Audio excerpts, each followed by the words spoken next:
Avec toute cette pluie, pas de sécheresse cet été. C'est pas aussi simple.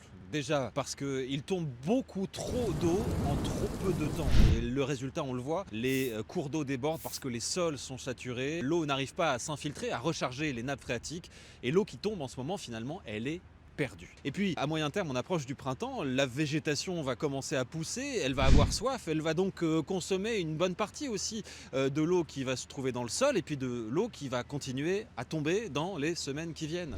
Et puis enfin, si on peut vraiment pas se réjouir en se disant ces records de pluie, ça nous garantit un été sans sécheresse, c'est parce qu'avec les températures qui augmentent liées au réchauffement climatique, il y a de plus en plus de canicules. Et les plantes, elles sont comme les hommes. Elles ont besoin, quand il fait chaud, de transpirer. Et pour ça, eh bien, elles vont chercher dans le sol de l'eau qu'elles rejettent dans l'atmosphère. C'est l'évapotranspiration.